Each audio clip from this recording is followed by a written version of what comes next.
Hey guys, welcome back to another video from Cracked Housing Fab. As you guys seen in our last video, we got our YZF450 mounted into Not So Simplicity. It's looking really good. Today we are actually going to get the chain and sprockets put in so we can get the power to the rear end of Not So Simplicity.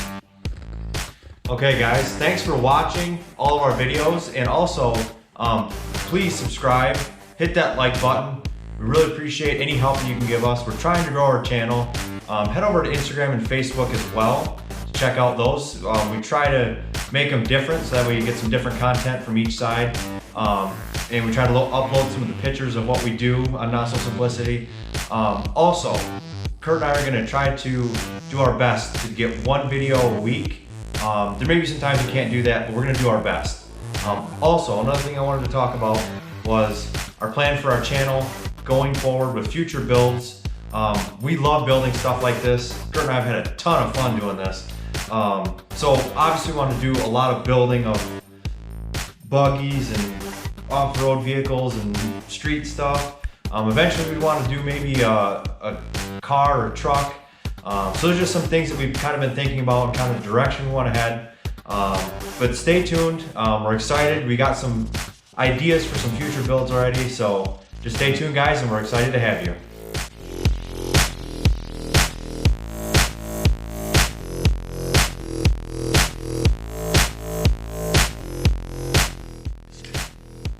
So this week we got a lot of stuff in. Got all of our parts in basically to do what we're gonna do as far as the drivetrain and getting all that into Not So Simplicity. So we got all the sprockets in that we need to transfer the power. We're gonna gear down from the engine to the center jack shaft and then make our way to the back. An oil reservoir tank. This is out of a YZF450, so that should work perfectly. That thing's in really good shape, found that on eBay. Some of the center hubs to bolt the sprockets to, we're gonna have to drill some holes, that's fine. Key stock, 1-inch shaft. Some idler wheels that we can use. Master links, an O-ring chain from DID. Bearings to hold on to the shafts, a big bag of bolts that we're going to need to mount everything. Also, we received from Swag Off-Road, this is a stand for our portable bandsaw, which I picked up from Harbor Freight last week. So we're going to get that all set up and we're just going to get working.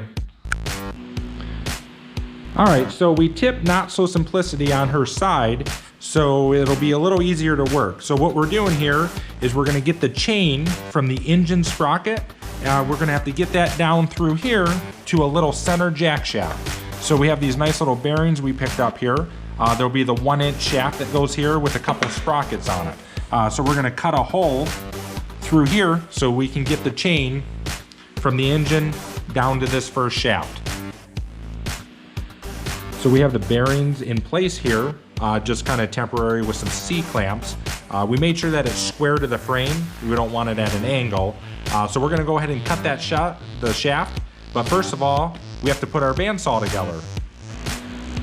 Okay, so we got some new tools for doing some fabrication, Not So Simplicity. Picked up a portable bandsaw from Harbor Freight. And we also, like I said at the beginning of the video, we picked up the table you bolt the portable bandsaw to from Swag Off-Road.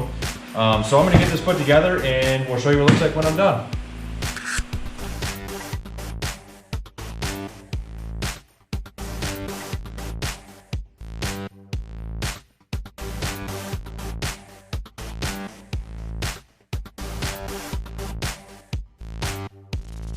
Okay, so I was putting the Swag Off-Road portable band table together, and I pulled the Harbor Freight bandsaw out of the case, and it doesn't come with the blade. So we're gonna have to run over to Harbor Freight real quick and grab a blade for this.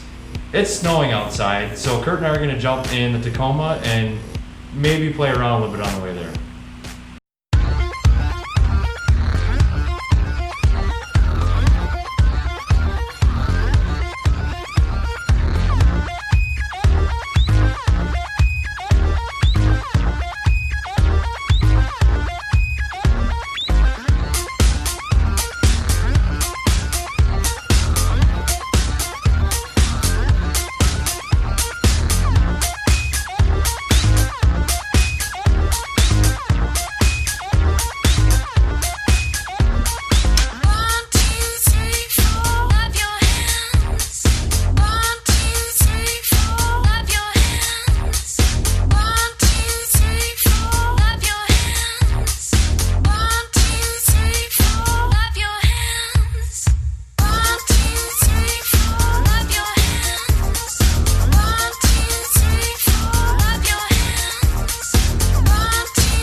Okay, now back to the garage.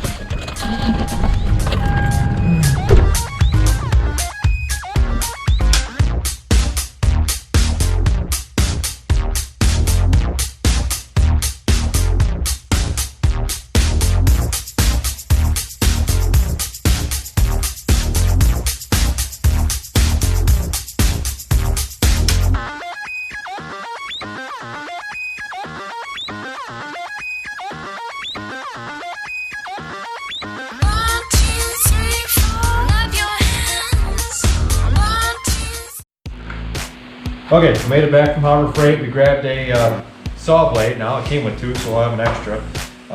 We braved the terrible snowstorm. Joking, it's not that bad. So we're gonna get the blade put on, get everything hooked up. We'll show you at the end, and yeah.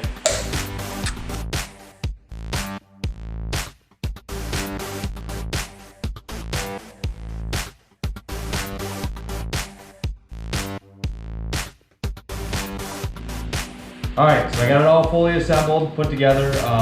This Swag Off Road table seems to be really sturdy and solid, really well made. So got it all bolted in. Then we're gonna use a clamp to hold the trigger. So that way we'll be able to cut whatever we need and make brackets and do whatever we need to do to make Not So Simplicity better.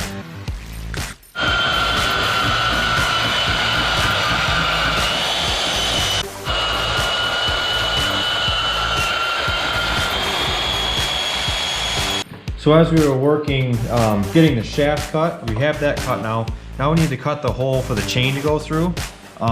There's gonna be a couple things that we're gonna have to figure out. We're gonna cut out a rectangle here with the plasma cutter, and gotta figure out where the sprocket's gonna end up and how the bearings are gonna end up on this side. So we're gonna go ahead and start working on that, and we'll see what we can do. Still can't see.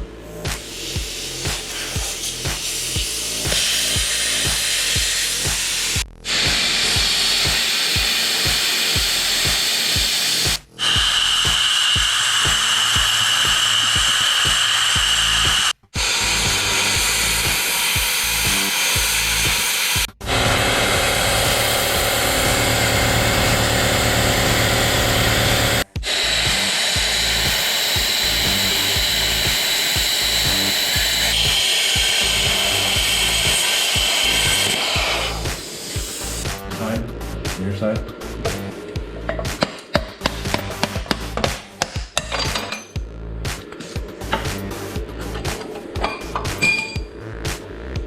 So Sean got the hole cut out with the plasma cutter.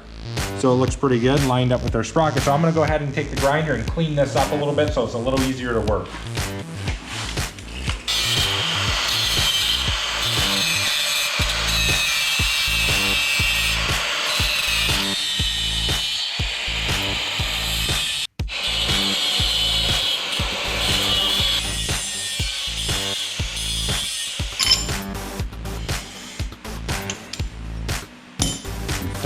Watching Kurt struggle put this together.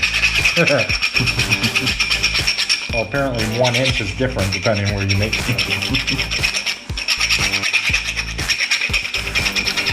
We were working on getting that center jack shaft put in. We ran into a little bit of an issue. We need to be able to make this bearing fit. It won't fit on the outside because then we're not able to line up this sprocket with the sprocket on the engine. So what we're gonna do is we're gonna come in here and we're gonna build a brace coming off and mount the bearing to that. That way everything will still be sturdy and supported by a bearing and line up.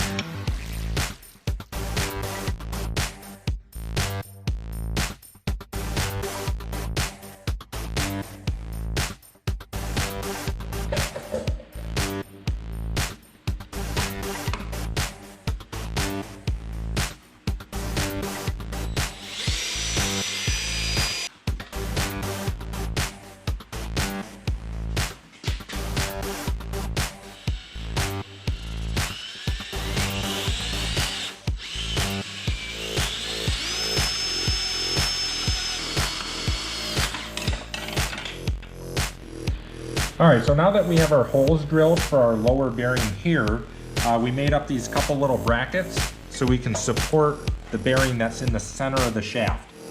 So we're gonna get these drilled, welded onto the frame, and then the next step will be drilling our holes in our sprockets to mount them to our little hubs.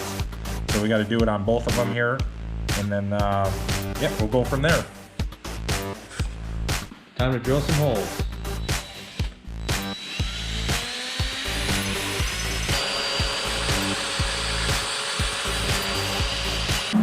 Okay, so we got everything set in place. We have the brackets set up and cut to length. Next, we need to drill the holes to make sure that everything lines up. What I'm gonna do is I'm gonna tack weld the bearing to the bracket that we made so that nothing will move as we drill the holes.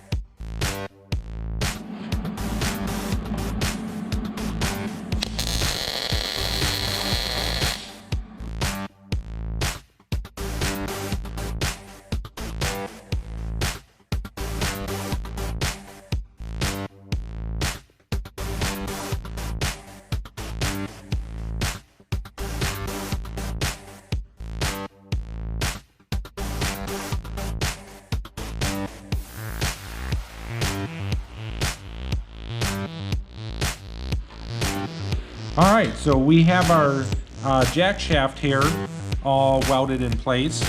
Turned out really well. And when we were in here, we went ahead and welded the rest of this other frame stuff while we were in here. Turned out really good. It's nice and solid. So the next step is we're going to get a chain from our sprocket down to the sprocket underneath. But the factory sprocket on the engine is a 14 tooth. Well, we're gonna downsize that to a 12 tooth, just so we can kind of have it geared down a little more. So we're gonna get started on that. Okay, so we got the chain sitting on here. We just have everything mocked up right now. It's not fully complete yet. We're trying to get this nut off of here, and we hit it with the impact. We heated it up. We put penetrating oil on it. We just can't get this thing to break free. If you guys know any tricks or anything like that to get this off of here, leave it in the comments for us. But we got everything basically set up. The jack shaft is all complete, bolted in. All the brackets are welded. It turned out really, really awesome. It looks really sturdy and substantial, so we're happy with that. So yeah, if you guys know any tricks, just let us know in the comments. We appreciate it. All right, guys, so it's been a long day. I know it doesn't look like we got a lot done, but what we did was got the jack shaft put in, the chain up around the engine. It took a lot of planning. But we're very happy with how it turned out. We got a lot of the frame welded up while we were in there.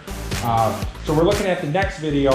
We're gonna continue with the chain and sprockets, and we're gonna build our rear center jack shaft, the center shaft for the back, get our CV shafts all hooked up on there, and pretty much connect the powertrain from the motor to the rear. Boy, it sure does take a while to do this stuff, and it doesn't look like we accomplished much, but this did take us quite a while. So, if you guys are watching this, you're checking it out, please go down, hit the like button. It really helps us out. Subscribe.